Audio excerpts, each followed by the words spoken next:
Assalamualaikum warahmatullahi wabarakatuh. Perkenalkan, nama saya Khalifatul Arifa dari Prodi Pendidikan Matematika semester 7. Di sini saya akan mempresentasikan tentang pencacahan ya. Oke, dalam pencacahan di sini kita akan menjelaskan tentang yang pertama itu ada kaidah pencacahan. Dalam kaidah pencacahan ada kaidah dasar membilang dan definisi notasi faktorial. Yang kedua, permutasi dan kombinasi. Tentunya ada permutasi, di dalamnya kita akan membahas permutasi dan kombinasi. Selanjutnya yang ketiga itu adalah peluang suatu kejadian ya. Di sini kita mula-mula akan membahas tentang yang pertama dulu, kaidah pencacahan. Oke, kaidah pencacahan adalah suatu konsep yang berkaitan dengan menentukan banyaknya cara suatu percobaan yang dapat terjadi. Menentukan banyaknya cara suatu percobaan dapat terjadi dilakukan dengan aturan penjumlahan dan aturan perkalian. Oke, kita membahas yang pertama dulu, ada kaidah dasar membilang. Dalam menentukan banyaknya hasil suatu percobaan dapat dicari dengan mendaftar hasil dengan diagram pohon dan diagram dengan menggunakan tabel. Yang kedua ada definisi notasi faktorial. Faktorial adalah hasil perkalian semua bilangan bulat positif secara berurutan dari 1 sampai n. N faktorial ditulis dengan notasi n tanda seru ya. Oke, jadi sini ada rumusnya. N faktorial itu sama dengan 1 kali 2 kali 3 kali seterusnya sampai dengan n. Atau n faktorial sama dengan n dalam kurung n kurang 1 tutup kurung, dalam kurung n kurang 2 tutup kurung, dalam kurung n kurang 3 tutup kurung, seterusnya sampai dengan kali 1. Nah, untuk 0 faktorial itu sama dengan 1 ya. Jadi notasi faktorial akan digunakan untuk mempelajari permutasi dan kombinasi. Oke, kita langsung ke contoh kaidah dasar pembilang. Pada percobaan nomor 1, pada percobaan melempar 2 buah uang logam, berapa banyak hasil percobaan yang mungkin diperoleh ya. Terus soal nomor 2 itu contohnya, pada percobaan 2 buah dadu, berapa banyak hasil percobaan yang mungkin diperoleh. Oke. Di sini nomor 1 itu ada pada percobaan melempar 2 buah uang logam ya, uang logam. Berarti yang ini ya. Ini sepertinya nomornya salah. Yang ini yang ada A dan G ya, 2 buah uang logam. Uang logam itu terdiri dari angka dan gambar ya. Oke, di sini sudah ada contohnya 2 buah angka gambar 2 buah logamnya tersebut. Kita tulis angka gambar ini untuk logam pertama, terus ini untuk logam kedua ya, ada angka dan gambar. Di sini kita menggunakan pohon faktor ya. Kita cabangkan di sini untuk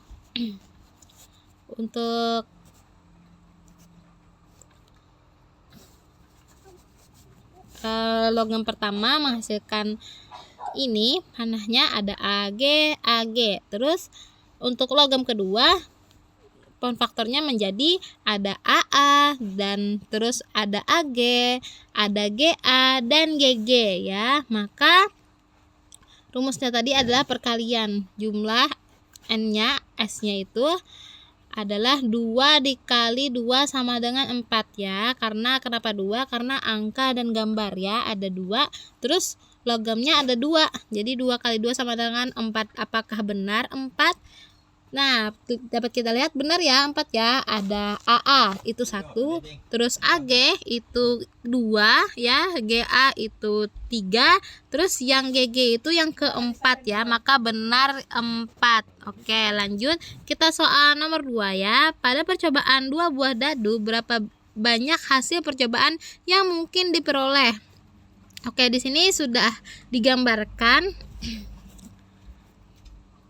tabel 2 buah dadu ya. Dalam sebuah dadu itu pasti kita ingat bahwa ada nomor 1, nomor 2, 3, 4, 5, dan 6 ya. Terus untuk dadu pertama itu kita bikin kolom ya, per kolom. Terus untuk dadu kedua itu berbaris ya.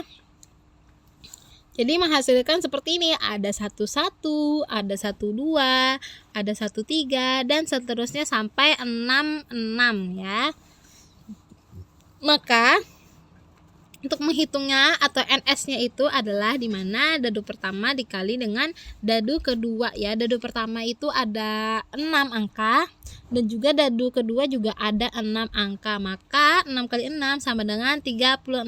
Apakah benar 36? Nah, langsung aja kita hitung dalam kotak tersebut. Ada 11, 12, 13 ya sampai ke 66. Hitunglah di sini, maka menunjukkan bahwa itu adalah hasilnya semuanya itu ada 36 ya. Oke, sampai sini untuk kaidah dasar pembilang. Kita lanjut ke materi selanjutnya. Oke, di sini kita akan membahas tentang permutasi dan kombinasi ya. Permutasi adalah cara membentuk susunan dengan memperhatikan urutan dari sebagian atau seluruh elemen himpunan yang disediakan. Banyak permutasi yang dapat disusun dari N anggota suatu himpunan diambil R elemen pada satu saat adalah seperti ini rumusnya, di mana ada PR sama dengan N faktorial bagi dengan N dikurang R faktorial ya. P itu adalah permutasi dan N itu adalah jumlah total benda dan R-nya itu adalah jumlah benda yang dipilih ya untuk rumus permutasi. Lanjut kita ke kombinasi, pembahasan kombinasi. Ya, kombinasi adalah gabungan atau susunan dari semua atau sebagian elemen dari suatu himpunan yang tidak memperhatikan urutan elemennya. Nah, banyak kombinasi R elemen dari N elemen dapat dihitung dengan rumus seperti ini ya. Dapat kita lihat di sini ada C N K itu sama dengan N faktorial dibagi dengan N kurang K faktorial dikali dengan K faktorial ya, dengan syarat si R itu dan N-nya itu harus lebih dari 0 ya.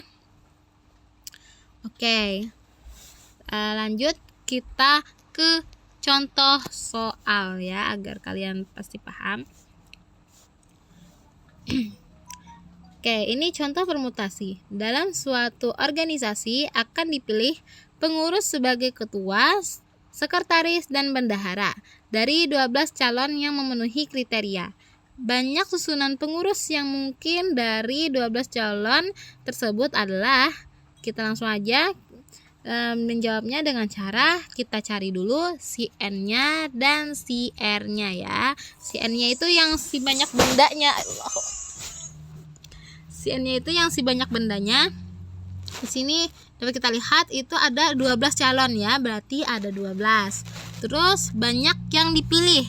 Kita itu disuruhnya itu memilih ketua, sekretaris, dan bendahara. Ada berapa tuh? Ada 3 ya. Ada satu itu ketua, yang kedua sekretaris, dan yang ketiga itu bendahara. Berarti R-nya sama dengan 3. Langsung aja kita masukkan ke rumus, berarti PNR. Permutasi dari 12 dan 3 sama dengan N faktorial, N-nya itu 12 faktorial dibagi dengan N dikurang R faktorial atau 12 kurang 3 faktorial ya. Berarti di atas dulu kita selesaikan 12 faktorial dibagi dengan 12 dikurang 3 faktorial itu sama dengan 9 ya, berarti 9 faktorial. Maka untuk faktorial itu yang di atas kita stopkan sampai 9 faktorial saja supaya lebih singkat ya dan mudah. Jadi tinggal caranya itu tinggal kita hapus si 9 faktorialnya karena dibagi ya, sama-sama dibagi dengan si bawah ya, berarti 9 faktorialnya hilang nih. Lalu kita kalikan sisanya, ada apa aja nih? Ada 12 dikali 11 dikali 10 ya. 12 dikali 11 dikali 10 itu menghasilkan 1320. Nah, sampai sini untuk contoh permutasi. Oke, lanjut kita ke contoh kombinasi ya, agar kalian paham. Nah, sini ada soal, sebuah kantong berisi 6 kelereng putih, 4 kelereng biru, dan 3 kelereng merah. Maka banyak cara pengambilan kelereng putih dari kantong tersebut adalah, karena akan dipilih 3 kelereng dari 6 kelereng, maka gunakan kombinasi 3 dan dari 6 ya. Karena tadi yang ditanyakan adalah banyak cara pengambilan 3 kelereng putih dari kantongan tersebut ya. Kelereng putih itu di atasnya ada 6 ya, 6 kelereng putih ya, karena sama-sama putih. Lanjut, berarti N-nya kita ambil si 6, terus untuk R atau K-nya itu kita ambil si 3 ya.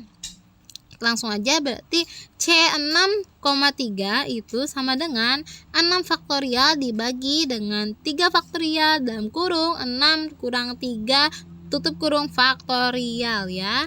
Langsung aja kita untuk mempermudah yang di bawah dulu kita faktorial kita jumlahkan ya, kita kurangi 6 kurang 3 sama dengan 3 faktorial ya, berarti dibagi dengan 3 faktorial dan 3 faktorial ya, berarti di atas kita susun faktorialnya sampai ke 3 faktorial ya. Oke, lanjut, berarti 3 faktorial akan kita hapus satu persatu ya, yang di bawah tuh kita hapus satu aja karena 3 faktorial yang berada di pembilang itu ada satu aja ya, jadi tersisa 6 kali 5 kali 4 dibagi dengan 3 faktorial atau 3 kali 2 kali 1 ya. Terus lanjut kita hasilkan 6 kali 5 kali 4 itu adalah 120 dibagi dengan 3 kali 2 kali 1 itu sama dengan 6 ya, berarti 120 dibagi 6 sama dengan 20. Nah, ini adalah contoh kombinasi. Apa sih perbedaan permutasi dengan kombinasi? Permutasi itu terurut ya. Permutasi itu terurut, sedangkan kombinasi itu tidak terurut atau acak ya. Jadi seperti itu untuk perbedaan permutasi dan kombinasi. Oke, lanjut kita ke materi selanjutnya. Di sini materi selanjutnya yaitu peluang suatu kejadian. Di sini ada salah satu contoh uraian, langsung aja kita baca. Dalam melempar satu keping uang logam, hasil percobaan yang muncul dalam percobaan tersebut adalah muncul sisi angka, si A, atau sisi gambar, si G ya. Dalam pelemparan satu keping uang logam, kita tidak dapat memastikan apakah muncul A atau G. Kemungkinan muncul A atau G adalah sama, sehingga peluang kejadian muncul A atau G juga sama. Berarti kalau sama itu sama dengan ya, berarti PA peluang si A itu sama dengan peluang si G ya. Terus lanjut, pada percobaan pelemparan sebuah dadu, hasil percobaan yang muncul adalah mata dadu 1, 2, 3, 4, 5, atau 6. Berarti kemungkinan muncul salah satu mata dadu dari percobaan tersebut adalah sama ya. Berarti peluang 1 sama dengan peluang 2, sama dengan peluang 3, sama dengan peluang 4, sama dengan peluang 5, dan sama dengan juga peluang 6 ya, karena sama semua terhadap dadu tersebut ya. Tadi sudah ada contoh uraian logam, satu buah logam dan satu buah dadu ya. Jadi uraian tersebut ya, uraian di atas tadi ini diperoleh jika S adalah banyaknya kejadian yang mungkin dengan banyak elemen atau NS dan E adalah suatu kejadian dengan banyaknya elemen ya, NE ya, E itu elemen. Nilai E. Maka peluang kejadian E ditulis dengan PE ya, atau peluang E adalah perbandingan banyaknya hasil kejadian terhadap banyaknya hasil yang mungkin dinyatakan oleh PE sama dengan 0 lebih dari sama dengan PE lebih dari sama dengan 1 ya. Jadi frekuensi harapan kejadian E yaitu peluang kejadian E yang diharapkan dalam beberapa kali percobaan. Jika banyak percobaan sama dengan N, maka frekuensi harapan suatu kejadian itu E sama dengan dalam kurung E sama dengan N dikali PE ya. Rumusnya adalah kita dapat PE atau peluang tersebut ya, peluang E sama dengan nilai E dengan nilai S ya, NE bagi NS ya, NE per NS. Oke, lanjut kita ke contoh soal peluang kejadian. Dalam percobaan melempar 2 buah dadu, tentukan peluang kejadian munculnya mata dadu berjumlah 8 ya. Oke, langsung aja penyelesaiannya. Di sini kita letakkan dulu ruang sampel 2 buah mata dadu. Di sini menggunakan tabel ya. Seperti tadi pembahasan tadi ada 11, 12, 13 dan seterusnya ya. Terus pada ruang sampel tersebut ya ada NS-nya itu 36 dan E menyatakan 2 mata dadu yang berjumlah 8 ya. Kita cari nih yang berjumlah 8. Kira-kira apa aja nih yang berjumlah 8 ya?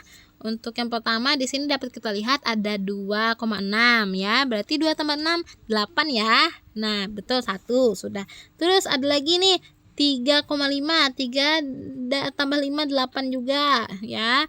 Terus ada lagi 4,4. Lanjut kita cari lagi.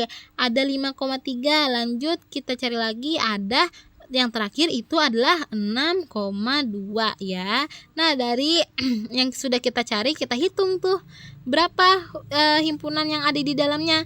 Ada 5 ya. Berarti NE-nya ada 5. Maka langsung aja kita masukkan ke rumusnya, yaitu di mana PE sama dengan NE dibagi dengan NS ya. Nilai sampelnya si nilai E dibagi dengan nilai sampel ya. Nilai elemennya tadi kita dapat itu adalah 5 dibagi dengan nilai sampelnya itu adalah 36. Maka 5/36 ya jawabannya untuk peluang kejadian. Oke, sampai materi terakhir cukup sampai sini. Saya sangat berterima kasih. Semoga saya memperbaiki atas kesalahan saya dan juga saya memohon maaf jika ada salah hilap ya. Oke, wassalamualaikum warahmatullahi wabarakatuh.